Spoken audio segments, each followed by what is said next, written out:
This is Filipina Ghost Cousins only on Keep TV.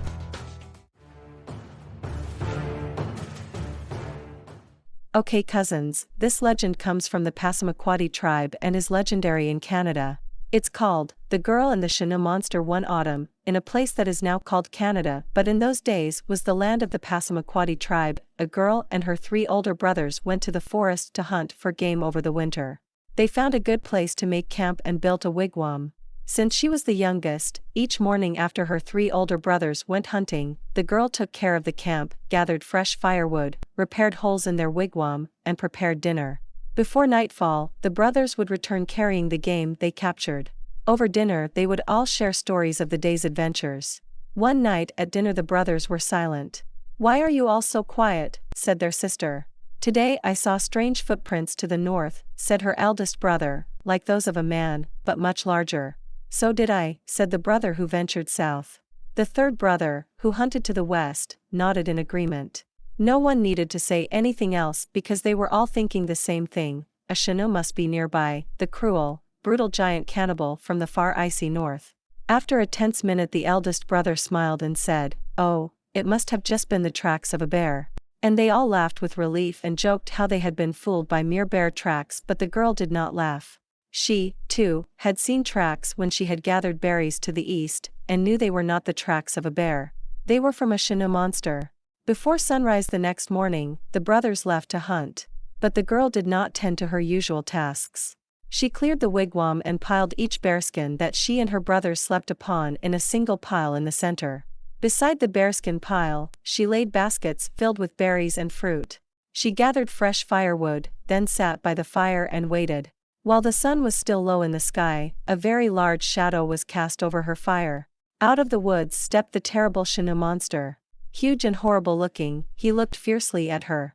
The sister smiled pleasantly at the beast and said, "Grandfather, my heart is glad that at last you have come to see us. Where have you been for so long? I prepared a fire for your lunch.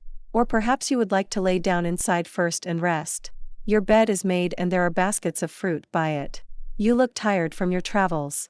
The Chenoo monster was amazed beyond measure at such a greeting where he expected yells and prayers. In quiet wonder, he let himself be led into the wigwam. The girl said she had brought a suit she had stitched to fit him. She told him to dress himself and be cleaned. He did as she told. He sat inside the wigwam on the bearskin bed. He did not lie down and looked sad, but kept quiet. She arose and went out. She kept gathering wood for the fire. The Chenoo monster rose and followed her. She was in great fear. "Now," she thought, "my death is near. He will kill and devour me." The Chenoo monster said, "Give me the axe." She gave it and he began to cut down the trees. She had never seen such chopping.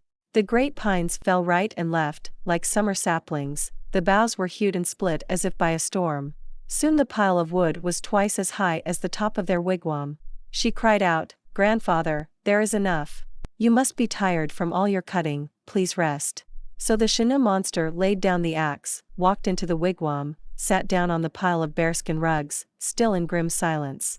The girl continued to gather wood and remained silent outside the lodge while he slept. Before darkness fell, her 3 brothers returned from their day's hunt. She walked quickly to them and with a fierce look said, "Brothers, you will be pleased to know our grandfather is in the tent." Surprised, they started to object, but she firmly held her hand outstretched and said, "I am sure grandfather will be glad to hear all about your adventures later, but first we must be silent and give him time to rest." At that moment the huge, hairy head of the Chenoo monster looked out of the wigwam. Before her brothers could cry out with alarm, the girl said with a smile, "Grandfather, you have awakened. I am glad, because now your grandsons have come back and we can all have dinner." Turning to her brothers, she said with as light a voice as she could muster, "And how was it with the hunt today?" "Not so good," gulped one of the brothers, staring fixedly at the Chenoo monster. "All I have is this hair." "And I a goose," mumbled her second brother, also staring at the Chenoo monster. "I got a deer," offered her third brother. The Chenoo monster spoke. "Granddaughter," he said, "have your brothers brought no other game? Whatever your grandsons have hunted today I will cook for your dinner." "Grandfather," said the girl, "in honor of your visit." The Chenoo monster said nothing but disappeared into the woods. When he returned he carried 3 full-grown moose, one under each arm and a third wrapped around his shoulders. That night they enjoyed a feast like no other since they had set up camp. When it was time to sleep, the Chenoo monster was so big he filled the wigwam, so the girl and her 3 brothers had to lay down on the dirt outside. But it was more than the roots and rocks underneath that disturbed their sleep. Each one lay awake all night in terror. In the days that followed they began to realize the Chenoo monster was useful to have around, as he could hunt better than 20 grown men. After a few days, he built his own wigwam nearby, and the brothers and their sister moved back into their own. He ate most of what he captured, but there was plenty of bear meat and deer left over for the rest of them, and the pile of skins they had been saving for trading grew and grew so high that before long they began to worry it would take many trips to transport it all in their canoe. They stopped worrying that he would eat them, though the chances of dying by accident were quite high since he swung trees around like kindling, didn't watch where anything would smash, and the 3 brothers and their sister were far too polite and respectful to correct him about anything. Eventually the winter days warmed into spring. One day the girl said, "Grandfather, soon it will be time for us to return to our village." "I would like to come with you," said the Chenoo monster. "But your people would scream if they saw me. I need your help." "Of course, grandfather, anything at all," said the girl. "Build me a sweat lodge and bring hot coals to it." The girl was surprised he would ask for this since she knew the Chenoo monster was from the icy north and always sat far back from the campfire. Still, they built the sweat lodge, and when it was finished and had brought in plenty of hot coals, the Chenoo monster went inside. The sweat lodge pulsed with an orange hue from the heat of the burning coals, but the Chenoo called out, "Bring more hot coals." This they did, several times. The girl heard the Chenoo monster moan and cough, then she heard no more sounds. "Grandfather, are you all right?" she said. "Yes," said the Chenoo in a voice they barely recognized. "Bring more coals." So they brought more hot coals to the sweat lodge and stood a great distance away, as it was searing with heat.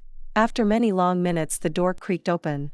Out stepped what must have been the Chenoo monster, yet seemed much more like a normal, very old human man, hunched over and wrinkled, with a white beard that reached to his knees. His wounds had healed, his teeth no longer grinned wildly all the time. The expression on his face seemed gentle. He leaned over and coughed, and out came a piece of ice in the shape of a man. The girl knew what this must be.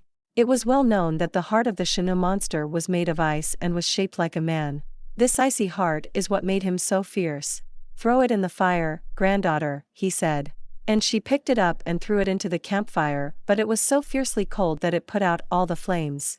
So she restarted the fire and her brothers chopped the icy heart into fragments with a hatchet until, bit by bit, they finally melted it. The man who used to be the Chenoo monster then smiled. "Let's go," he said. So they hauled their piles of bear and deer skins, and baskets brimming with dried meat, back to their village, where they traded the skins for whatever they wanted and shared the dried meat with everyone. And they all lived happily together for many years. And that is the story of how the kindness of one girl melted the heart of the savage Chenoo monster. So cousins, what do you think? Thank you for joining this week. Please come back next week for more exciting episodes. As always, please like and subscribe. See you next week. Okay, everybody, that's a wrap.